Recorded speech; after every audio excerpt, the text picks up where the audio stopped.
seperti apa di Erangel yang pertama untuk hari ini. Yap, langsung saja di spam di kolom komentarnya. Hashtag Indopride, hashtag BTRwin, hashtag GD Obat, dan juga hashtag Seafraid. Let's go, kita terbang ke Erangel. Stalber kali ini menjadi kota pertama yang dilewati oleh pesawat menuju ke arah bagian Sosnovka Military Base. Quite balance kali ini. Mungkin yang sulit adalah Zarky. Dan ya Zarky doang sih menurut gue ya, karena sulit banget. Karena yang lainnya bisa ditempuh dengan parasut yang akan digunakan oleh para player. And here we go, the very first game. Kita melihat Face Clan di bagian minimapnya. Dan udah banyak player yang turun. Nah, bokap gue, El Chapo udah turun. El Chapo, karena lu El Doge ya, boleh juga. Dan ini dimana penyebarannya belum terlalu kelihatan, tapi yang pasti dengan adanya beberapa kota-kota pinggiran itu mereka mainkan juga, jadi mereka pasti akan ada pengaturan tempo. Dan kalau lu nonton kemarin, lu pasti nonton lah, nggak mungkin nggak nonton. Infinity, dia kayak main reverse psychology gitu nggak sih, ketika orang nge-center, gue tim sweeping deh dari bagian blue zone, gue gerak perlahan aja. Terus malah jadi mereka yang bisa masuk, sempat ketahan, sempat ke gatekeep. Tapi entah gimana caranya mereka bisa memainkan tempo dan momentum dan tahu aja gitu loh, kapan saatnya gue harus pindah dan kapan saatnya gue harus masuk.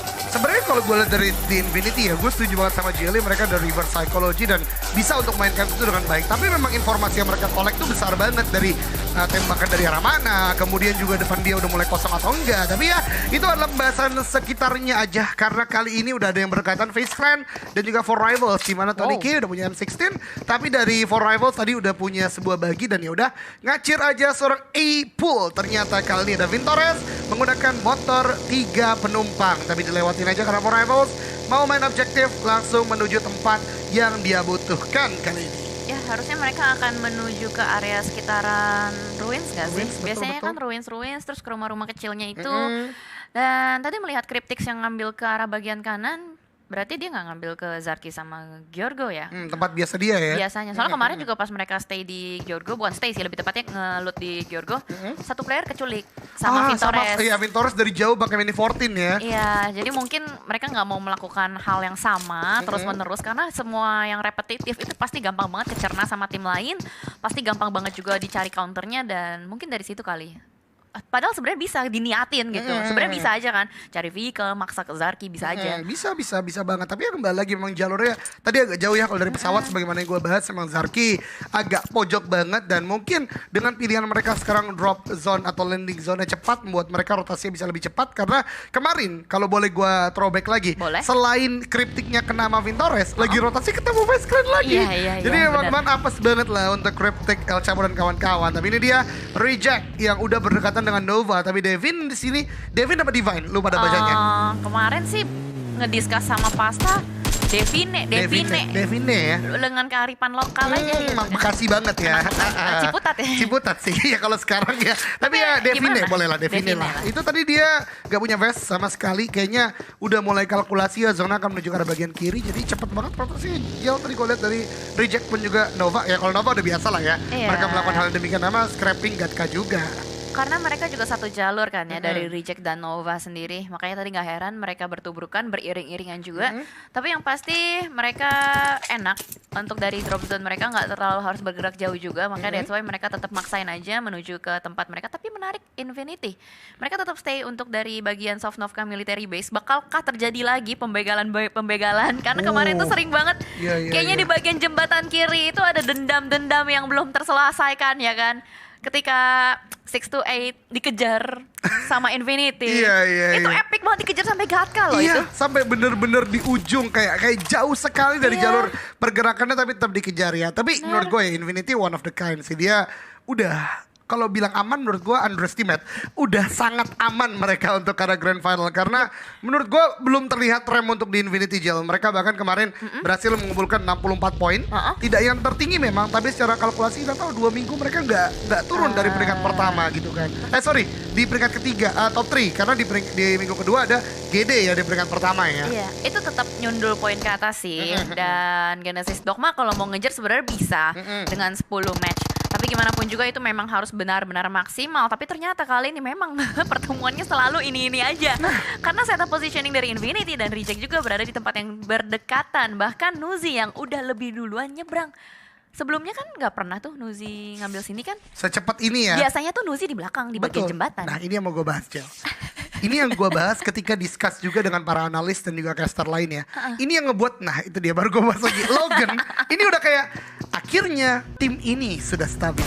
Karena Logan sekarang ya udah fokus di belakang untuk mengarahkan teman-temannya. Scoutingnya nih udah bisa dilakukan kalau nggak Nuzi, Mela Goto nih. Jadi benar-benar the brain. Ini istilahnya kalau manusia punya otak ini dilindungi oleh tulang tengkorak. Nah ini ya udah dilindungi oleh teman-temannya. Jadi ya Nuzi akan atau Logan bebas untuk memberikan gerakan. Tapi kali ini Reject akan cepat sekali karena Nuzi udah mulai terjepit. Ada 3 player dari Reject yang berdekatan, tapi Nuzi look at that shot, dapat satu. Ada jiggle tapi Nuzi pun tertangkap. Trade yang tidak terlalu baik, tapi Mela udah mulai bergerak. Logan sepertinya nggak ada vehicle jadi nggak bisa langsung cepat. Dan kita belum melihat Goto nih di manakah dia berada untuk melakukan penyelamatan. Itu dia Mela turun tapi terlalu terbuka. What happened with Infinity? Baru banyak pujian yang kita berikan, mereka sekarang bermain menurut gue terlalu bold sih dari gerakannya. Alright, ini mungkin confidence yang dibangun dari Infinity benar-benar maksimal. Dari hari pertama ketika mereka sudah ngerasa, oh poin gue banyak banget nih. Jadinya mereka lebih percaya diri dan tidak mengexpect kalau misalkan ternyata Reject begitu cepat melakukan backup, begitu cepat melakukan regroup dan follow up yang ternyata tiba-tiba membuat player-player dari Infinity kali ini bertumbangan juga. Bahkan tadi Mela turun tanpa adanya barrier atau obstacle di depannya dan membuat dari Reject itu enak banget buat nangkep seorang Mela. Karena ingat, walaupun ini memang dari tim Reject itu bisa kita bilang poinnya di bawah Infinity, tapi ini adalah PMGC. Kalau ngomongin aim, semuanya sama. Aim tuh semua sakit banget pasti. Betul, ini gue suka banget bahasan dari Jelly. Kenapa? Karena gue katakan skill cap di PMGC all same. Yang membedakan tinggal bagaimana para pemain untuk memposisikan diri mereka. Kemudian rotasi dan juga timing mereka, itu yang berbeda. Tapi dari Devin, ada sebuah cook nade yang cukup matang. Dia ada melihat ada tembakan dari Goto nih. Tapi Goto nih langsung cepat untuk melakukan sebuah repositioning. Nanti karena bagian AKM tembakan jarak dekat Uzi. Sakit banget memang, harus melakukan healing. Tapi entah mengapa gerakan dari Infinity menurut gue ini gak terlalu on point. Karena udah benar-benar dikandangin oleh Reject 4 on 3. Revive berhasil dilakukan dan buat Reject menang secara kuantitas. Yes, secara kuantitas memang mereka unggul, tapi nampaknya kali ini kepercayaan diri dari Reject benar-benar maksimal sekali. Dua player langsung saja dihantam oleh seorang duelo. Dan ternyata Infinity tersisa satu player aja di bagian belakang berusaha untuk melakukan counter Gatsune. Gila, nades-nya benar-benar perfecto banget. Bisa menumbangkan satu player demi satu clutch yang akan dilakukan oleh seorang Gatsune. Akhirnya digagalkan oleh Sarah Eleven dan tim Infinity adalah salah satu tim yang harus dipulangkan begitu cepat, Eldoge. Wow, di peringkat ke-16 dengan hanya satu elimination point. I don't know what happened. Maybe trial untuk gameplay baru or something, atau kepercayaan diri baru. Ya bagaimanapun kita nggak bisa bohong juga karena poin mereka udah sangat tinggi banget. Tapi kembali lagi, not a best choice. But again, ini masih game pertama. So ya, well played untuk Infinity untuk game yang pertama. Tapi kali ini kita melihat ada pergerakan dua tim Indonesia yang berseberangan. Zuxi, what headshot dari Santar Zuxi. Masih bisakah untuk melakukan sebuah repositioning? Sementara waktu bisa ternyata, dan itu dia Yu Yang di tempat line 6-8 tadi udah kelihatan sedikit. Reject satu player ter-takedown Jelly. Third party nampaknya akan berusaha dilakukan oleh 6-8 karena memang posisi dari 6-8 dari Primos cukup dekat juga dengan pertigaan dari jembatan kiri ini. Dan sementara dari Reject sedang berusaha untuk melakukan revive. Langsung saja diterabas, langsung saja dipush oleh 6-8. Sarah kembali di takedown. Masih ada Reggie dan juga Divine dari arah yang berbeda. Langsung dipush secara bersamaan dan drop pick dilakukan. Bahkan triple pick dan ternyata Reject kali ini juga harus dipulangkan dengan begitu cepat. Yang menang paling banyak adalah 6-8.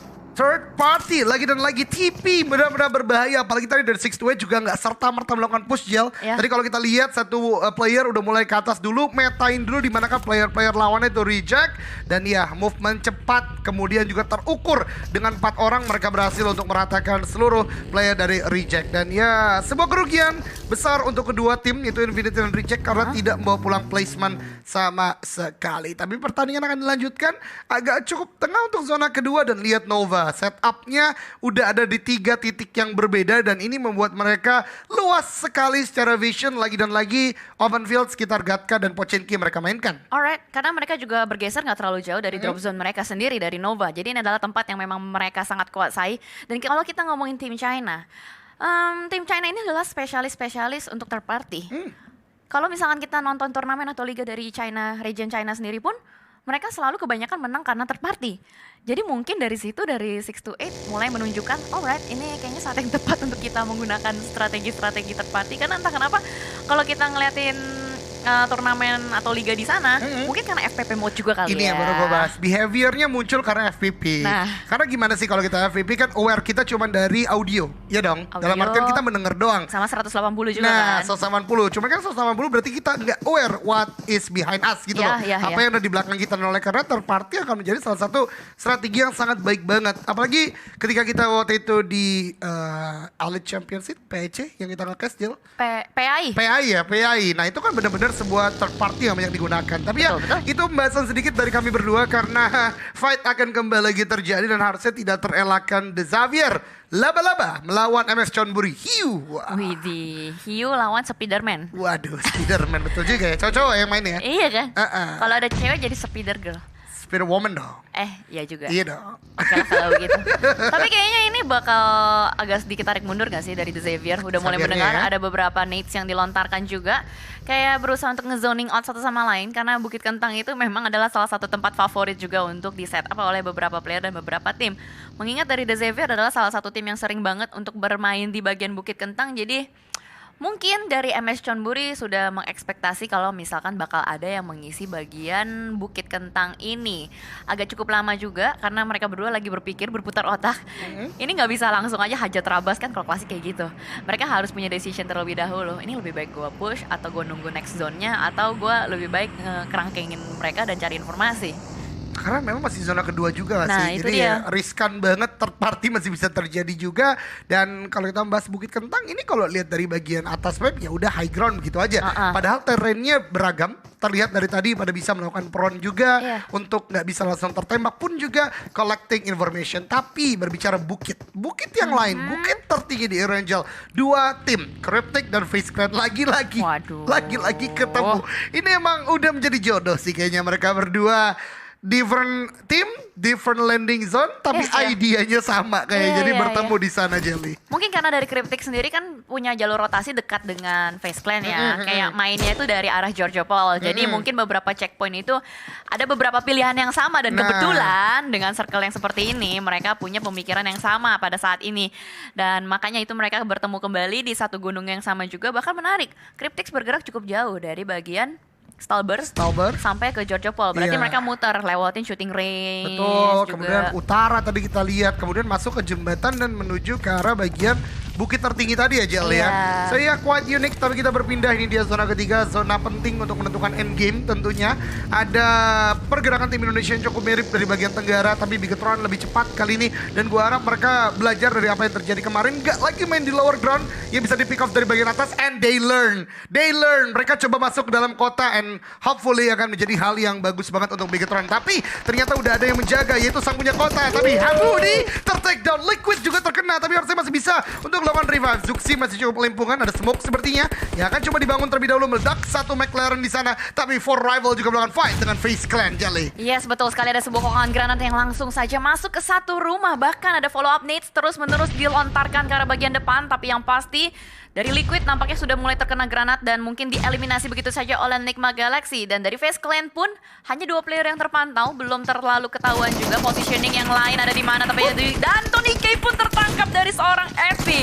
Ini adalah sebuah positioning yang nampaknya bakal sulit juga, 2 player bahkan dari Face Clan. Ternyata tim For Rivals bisa menjaga kandang dengan sangat baik. Tadi gue bingung banget, kenapa Beer 11 gak melakukan tembakan dari bagian luar?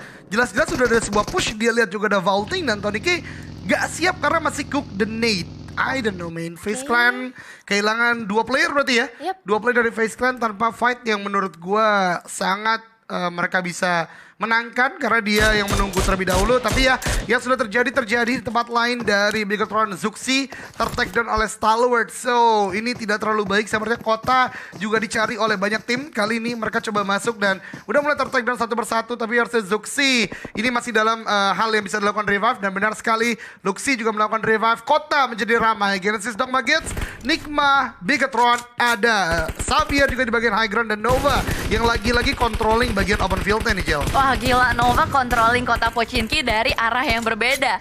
Ini adalah sebuah sudut yang kayak bisa dibilang out of the box juga kan. Jarang banget ada yang ngambil tempat sini. Mungkin memang ada, tapi kayak apa ya, ketika circle menuju ke kota, kebanyakan orang bakal ngambil gereja. Gereja, rumah-rumah Spiderman, rumah yang belakang juga bakal diambil. Tapi dari Nova, mereka bisa mengkontrol dan mengcounter beberapa player dari tempat yang mereka sudah jaga sekarang. Itu yang di bagian dekat ladang-ladang itu bukan sih? Aduh, yang ada rumah roti-roti. Iya, itu. yang ada tapi di high groundnya itu yang bisa kita katakan ya. Tapi kita lihat dari Duck terkena headshot dari Satar ya, benar-benar tajam banget ya aim point-nya. Tapi kalau gue boleh berkomentar Nova sedikit ya, Jel. Tadi sebenarnya halnya udah dibangun dari mereka dari zona kedua. Kalau kita lihat mereka tadi udah split 3, satu orang emang udah jagain compound itu. Dan dengan satu player bukan berarti dia bisa jaga secara penuh, tapi poin utamanya adalah yuk kalau zona kesini gue ajak yang lain datang ke compound gue, defense di zona ini dan membuat mereka kuat banget sementara waktu. Dan di zona utara kita melihat ada pertemuan juga antara MS Chonburi dan FaZe Clan. Zonanya shifting keluar kota, dan ini membuat kepadatan Pochinki harus bedol desa semuanya pindah ke kota yang baru. Ini benar-benar mengkhawatirkan dan Nova masih dengan posisi yang sama. Yes. Mereka masuk ke dalam zona, bahkan dari MS Chonburi mendapatkan sebuah pintu masuk celah yang begitu lebar juga. Satu rumah, satu komplek yang benar-benar kosong, belum ada yang jaga sama sekali, bakal langsung diisi oleh mereka. Bahkan dari 628 pun dapat satu tempat. Kenapa Eldoge? Gue liat Nichil tadi di pojok selatan sendirian. Wow. Mungkin teman-teman bisa lihat di rewind sedikit. Kita nggak bisa tentunya ya. Iya, kita nggak Tapi bisa. gue lihat ada Nichil di bagian kanan bawah sendiri. I don't know. Tadi mereka split sih untuk di Pochinki, gue ngeliat. Tapi bukan Pochinki, Jil. Dia di pojok banget ujung zona. Di kotanya gue cuma lihat 3. 3 kan? Iya. Berarti Nichil, satu lagi, berarti mereka emang kayak mainannya kayak gitu. Taruh satu DP. Satu DP, apa sih namanya? Satu ujung tombak, gimana ya ibaratnya? Jadi kayak yang tadi lu bahas juga. Iya, sama kayak Nova juga. Kalau bergerak ya udah pindah gitu kan. Udah ada yang ngejagain. Iya. Nah, Nichil baru gabung sekarang. Oke, what happened I don't know. Tapi dari Nigma satu orang udah ter-take down. So ya, ini hal yang cukup baik untuk Genesis Dogma karena mendapatkan pun eliminasi tanpa belum kehilangan satu orang. Sementara Pika ter-take down oleh Lamborghini. Dan ini dia, zona 4 menentukan endgame. Banyak fight terjadi dari Dead Eyes. Juga satu orang dipulangkan ke lobby. Jadi benar-benar crossfire terjadi banyak kali ini, Jale. Harusnya, karena dari kota Pochinki ini banyak banget orangnya. Jadi mereka kemungkinan besar akan bertemu satu sama lain ketika sedang berusaha untuk mencapai playzone keempat ini. Bahkan ada beberapa movement yang kita lihat kayaknya sebenarnya mereka berdekatan, tapi mereka initiate buat yaudahlah kita disengage aja, kita back off aja. Terus sadar diri satu sama lain, nggak ada yang langsung maksain aja. Tapi kalau misalkan kesempatan yang terbuka, kenapa enggak? Seperti pada halnya kali ini dari Rico pun bakal tertembak oleh Xavier dari area bagian belakang. Dan mereka masuk ke sebuah kandang yang sangat berbahagia. Lamborghini gila, dia ngepron di sebuah tempat yang sangat terbuka sekali, positioningnya sangat berbahaya, tapi mereka langsung saja maju ke arah depan. Pergerakan dari Xavier sudah mulai dipimpin oleh Lamborghini juga, tapi yang pasti dari Rico ini benar-benar terjepit di satu gudang. Di depan ada Nova, di belakang ada Xavier. Iya betul banget, dan apa yang dilakukan Lamborghini tadi menurut gue sangat berbahaya ya, walaupun memang udah ada yang menjaga di bagian gereja, tapi lihat smoke yang diberikan oleh Nova. Wow, smoke-nya bisa pisang-pisang gitu ya. Tapi ya lemparan ke arah bagian gudang dan Rico kali ini sebagaimana yang Jali ungkapkan, terdesak tembakan dari bagian belakang tidak henti-hentinya. Dari Nova pun begitu, tapi Nigma Galaxy Lord just moving around, berangkat begitu saja. Nate juga dilemparkan di tempat lain, membuat Order terkena damage yang tidak sedikit, tapi masih bisa untuk melakukan healing dengan bandage. Benar-benar sebuah manajerial dari healing prom yang sangat baik, karena dia tahu dia dalam zona dan ada pintu yang masih bisa menghalangi, jadi nggak perlu langsung first aid. Dia masih bisa pakai bandages. Bener, manajemen tas ya. Salah satu faktor minor yang sebenarnya penting juga untuk dimainkan di dalam Battle Royale seperti ini. Dan tadi ada beberapa movement juga, rotasi yang dilakukan oleh beberapa tim ketika ada dua tim yang lagi baku hantam, lempar-lemparan granat, tapi ternyata Satar berhasil untuk mendapatkan satu player dari Dead Eyes. Satar tipis banget, masih bisa selamat. Dan Dead Eyes rata dipulangkan oleh Genesis Dogma. Yap, luar biasa banget. Daybot out of nowhere, save the day, save Satar. Walaupun nih Daybot juga terkena Yu Yang tembakan di sana dan Nigma Galaxy Lord tidak bisa bertahan, dinate oleh Damwon di sana. Fabian benar-benar memberikan pressure yang besar. Sementara di tempat lain di Xavier melempari banyak banget granat, dilempari granat juga, tapi mereka sudah mulai bergerak karena zona nggak aman. Dan lihat Nova, ya udah biarin Rico sama Xavier berantem, kita rotasi. Ya, cuek. Meta cuek is real. Dan mungkin nanti Nova bakal ngandangin orang-orang yang ada di luar. Dan look at that. Dua tim Indonesia berada di positioning yang cukup aman untuk sejauh ini. Tapi aduh 628 sama Nova rotasi secara bersamaan masuk dari selatan juga. Wow, ini gokil banget. Ini gua rasa penumpukan sebentar lagi dari bagian selatan. Dan ternyata mereka langsung bertemu 628 dengan Nova dan juga dengan Bikin Rotasi. Ada yang three-way showdown. Dan apa yang terjadi pada kali ini? Ada Lux yang masih bisa menembak, tapi Sasa dari arah belakang berusaha untuk memberikan backup fire. Dan Yuhai masih hidup. Yuhai masih bisa nge-heal.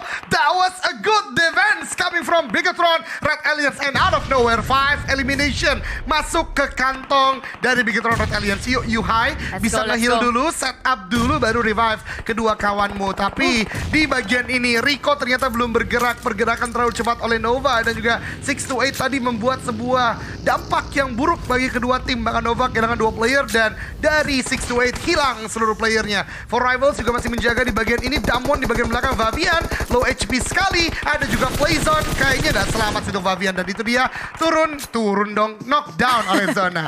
Knockdown terus turun dari mobil. Betul.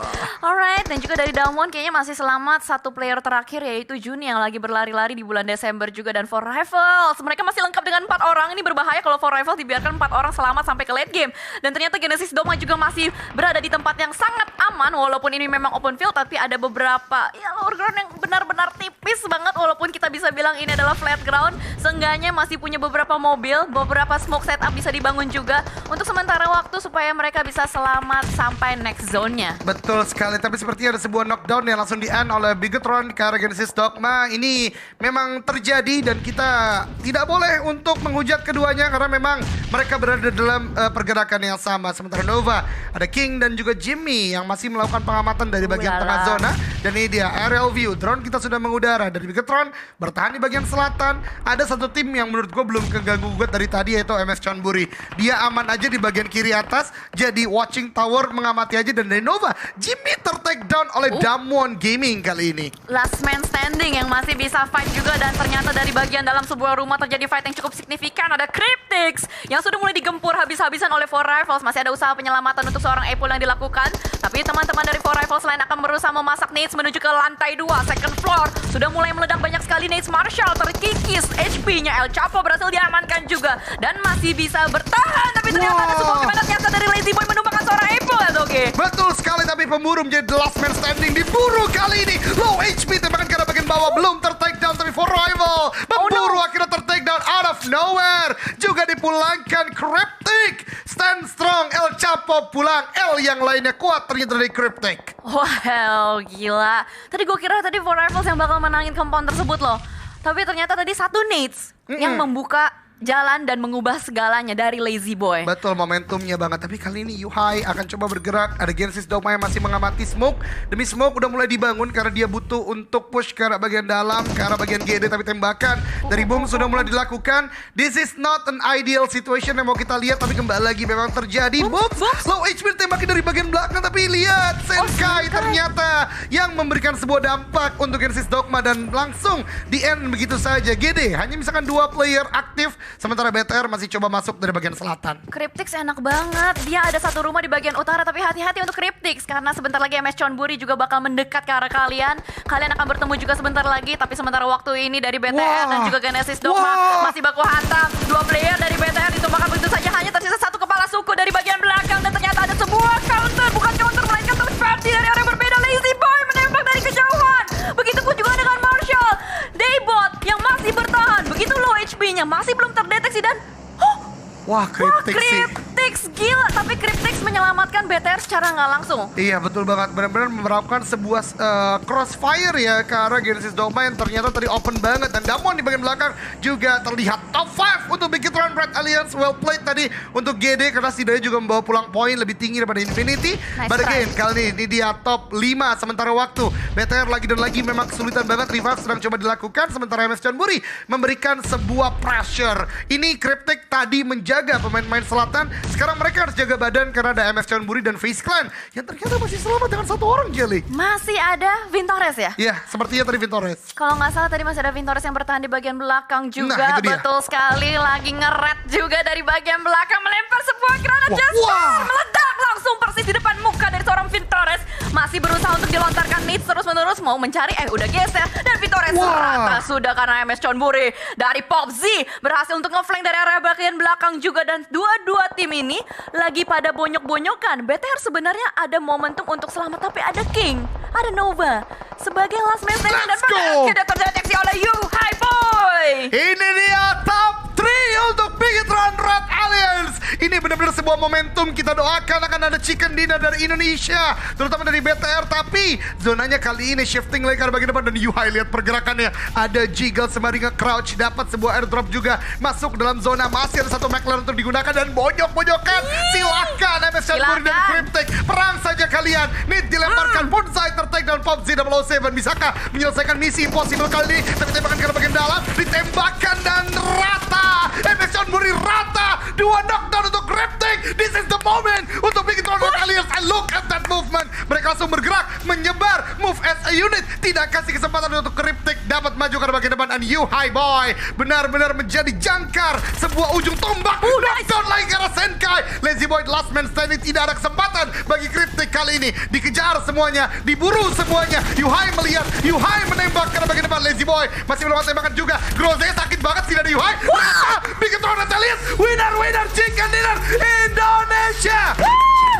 Indonesia. Indonesia. 9 elimination dibukukan oleh siapa, Jelly?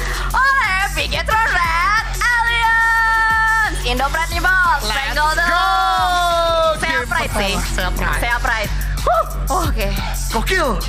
Panik banget. Seru. Pertama Nova, itu take down sih please. Ketik down. Kritik sama MS Chanburi berantem dah lu. Ya kan? Iya.